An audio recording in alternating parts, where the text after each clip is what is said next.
नमस्कार दोस्तों, स्वागत है आपका आपके अपने यूट्यूब चैनल पर। तो दोस्तों, रीट शिक्षक भर्ती 2024 को लेकर आप सबके लिए इस समय की बहुत बड़ी अपडेट है।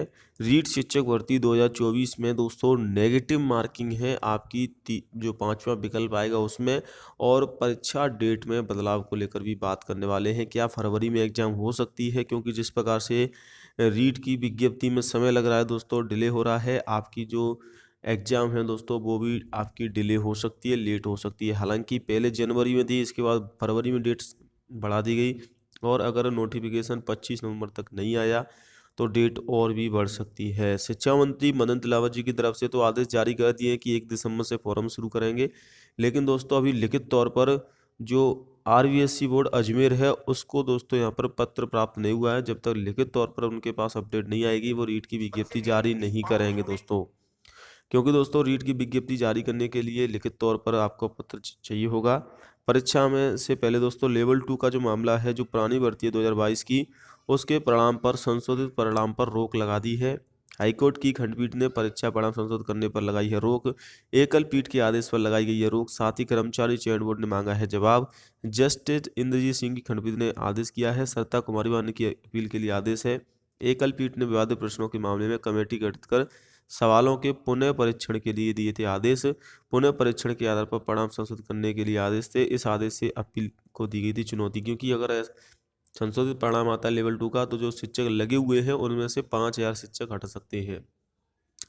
इसीलिए दोस्तों इसमें अपील की गई। एक बार फिर से दोस्तों हाईकोर्ट के द्वारा जवाब मांगा गया है। कमेटी ने फैसला लिया था कि वो पुनः रिजल्ट जारी करेंगे।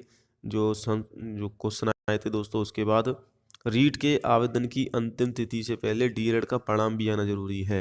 भले ही दोस्तों आपकी एग्जाम 22 नवंबर से शुरू हो रही है, जो फर्स्ट ईयर वाले छात्र हैं डीएलएड 2023 वाले, लेकिन ये भी आपको ज़रूरी है कि आपका रीट का जो फॉर्म की लास्ट डेट है उससे पहले आपका परिणाम आ जाना चाहिए डीएलएड का। अगर परिणाम नहीं आता है तो आप रीट से बाहर हो जाओगे। हालांकि इतने कम समय में ये पहली बार होगा कि इतने रिजल्ट जारी हो जाएगा, वरना रिजल्ट आने की संभावना बहुत कम रहेगी, क्योंकि 30 नवंबर तक परीक्षाएं चलेंगी। इसके बाद दोस्तों कॉपी चेकिंग करके रिजल्ट को तैयार करने में कम से कम 2 महीने का समय लगता है। लेकिन और फॉर्म आपकी 1 दिसंबर से बोर्ड की तरफ से शुरू करवाई जाएंगी, तो संभावना यहाँ पर कम है, लेकिन फिर भी देखते हैं क्या होता है। राज्य में 110 परीक्षा केंद्रों पर डीएलएड प्रथम वर्ष वाले छात्रों की परीक्षा कैलेंडर कराई जाएंगी। रीट में दोस्तों अगर पिछले 2022 का जो रीट हुआ था उसमें 15 लाख प्लस फॉर्म भरे गए थे, 15,66,000, जिसमें से 8 लाख छात्र पास हुए थे और 8 लाख विद्यार्थियों के आसपास विद्यार्थी पास नहीं हो पाए थे। यानी कि पुराने विद्यार्थी प्लस नए विद्यार्थी भी इसमें आवेदन करेंगे, तो टोटल मिलाकर 15 से 16 लाख फॉर्म आएंगे। रीट के परिणाम के बाद ही वैकेंसी जो है आने वाली है। पहले रीट होगा, 3 महीने के अंदर रीट का रिजल्ट आएगा, उसके बाद वैकेंसी आएगी। तो यहाँ पर दोस्तों अलग अलग जिलों के विद्यार्थी शामिल होंगे रीट के लिए। 15 लाख के आसपास जो कंपटीशन है वो रहने वाला है 30,000 पदों के लिए, क्योंकि पुराने विद्यार्थी भी हैं जो पहले ही दोस्तों फॉर्म जो है रीट का मुख्य परीक्षा में बैठे थे। 8 लाख विद्यार्थी ऐसे इनको पात्रता मिल चुकी है। इसके अलावा नए विद्यार्थी भी हैं। तो इस प्रकार से ओवरऑल दोस्तों इसमें 15 लाख प्लस मुख्य परीक्षा के लिए आवेदन आएंगे। इसमें से 30,000 का सिलेक्शन होगा, और 30,000 वो स्टूडेंट रहेंगे जिनका सिलेक्शन होगा। 30,000 पदों पर भर्ती आने की संभावना है मुख्य परीक्षा की। रीट की देखिए ये दे सकते हैं 1 दिसंबर से शुरू होने हैं रीट के आवेदन, लेकिन रीट की नोडल एजेंसी को अधिकृत पत्र का अभी तक इंतजार है। शाम तक इंतजार किया, लेकिन अधिकृत पत्र लिखित तौर पर पत्र नहीं मिला है। हालांकि शिक्षा मंत्री मदन दिलावर की तरफ से 1 दिसंबर के लिए रीट के आवेदन शुरू करने के आदेश दिए हैं, लेकिन उससे पहले विज्ञप्ति जारी होगी, सिलेबस जारी होगा, पैटर्न जारी होगा, किस आधार पर भर्ती होगी।